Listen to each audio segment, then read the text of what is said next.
चालली आहेस? कुठे चालली आहे श्री तू? मित्रांनो, आम्ही चाललो आहे पालखीचं दर्शन घ्यायला आणि भक्ती शक्ती ते देहूपर्यंतचा प्रवास करायचं आमचं नियोजन आहे. घरापासून रिक्षा केली आणि आम्ही चाललो. बघूयात आम्हाला पालखी कुठं भेटते. जाताना पालखी नंबर 29 होता आमचा आणि आता बघूया येताना आम्हाला त्याच पालखी भेटते, मागची भेटते. प्रयत्न तर तोच आहे ती पालखी गाठण्याचा.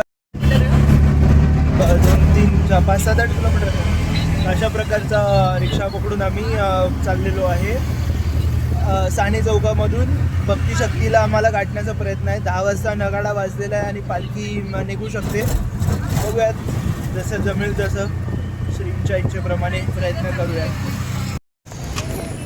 भक्ती शक्तीला आम्ही उतरलो आणि पालखीला चाललो आहे. या ठिकाणी तुम्ही बघू शकता पालखी जस्ट पुढे क्रॉस झाली.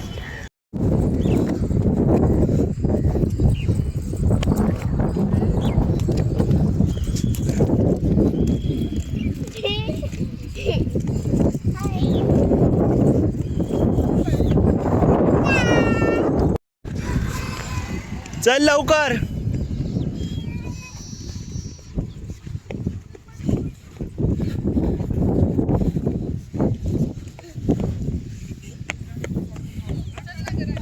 चल श्री, पळ लवकर, पालखी गाठायची आपल्याला. पळ, रन रन रन रन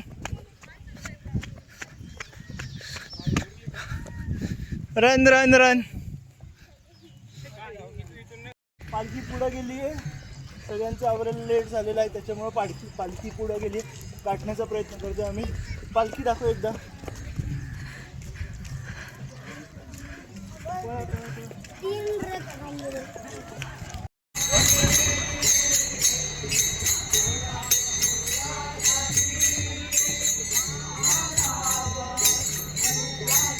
माझे पायरा श्रीमुख आवडी आवडे निरंतर हेची ध्यान. माझे डोळे जडू तुझे मूर्ती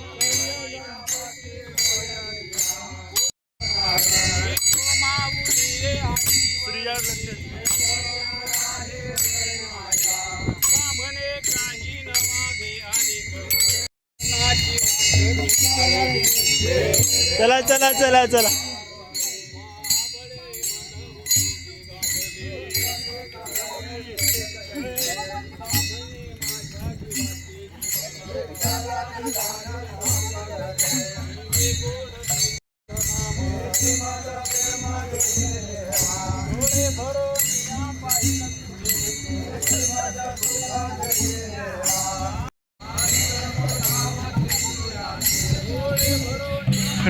आमची श्रीजा चालून चालून दमली, त्याच्यामुळे तिला मी पालखीमध्ये बसवलं आहे. असं आणि बाकीचे जण चालतात. हॅलो शंभू,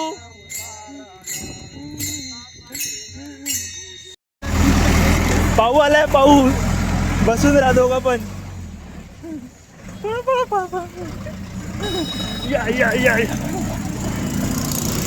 जा, पळ पळ वैष्णवी, पळ झाडे, पळ.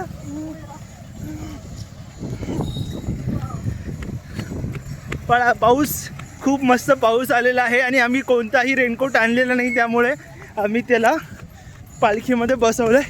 श्रीजा आणि शंभू दोघं जण पण पालखीत बसले आहे आणि शंभूची आई त्याच्याबरोबर चालते.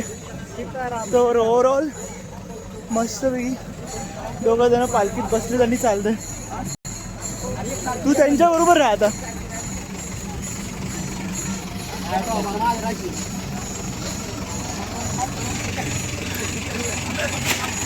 गवरशेठ महाराज लिंगायत निसर्गरम्य वातावरणात देहू फाट्यावरून आम्ही आता देहूकडे चाललो आहे आणि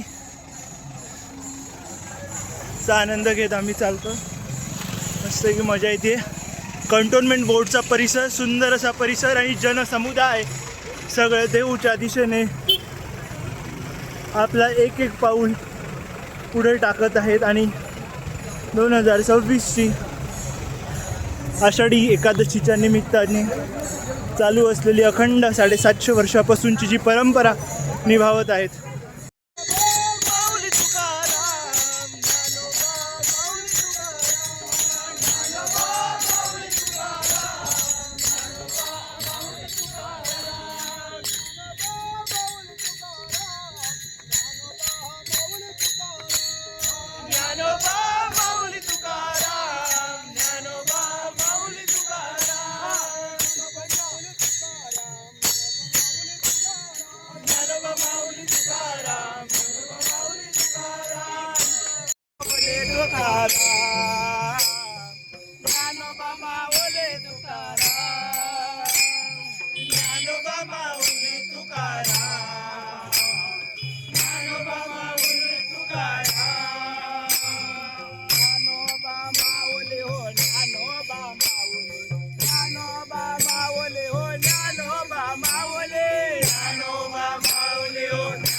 सगळं चिंचोलीचा विसावा आम्ही घेतलेला आहे आणि आता खिचडी खाऊन पुढं आपण चाललो आहे.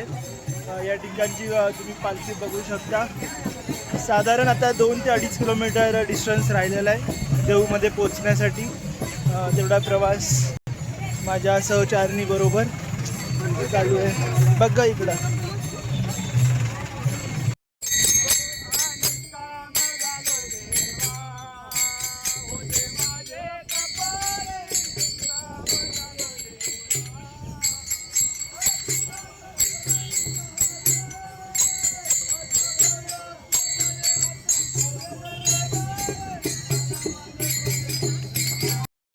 तर साधारण 3.5 ते 4 तास आम्ही चालल्यानंतर देहूच्या कमानीपाशी आम्ही पोचलो.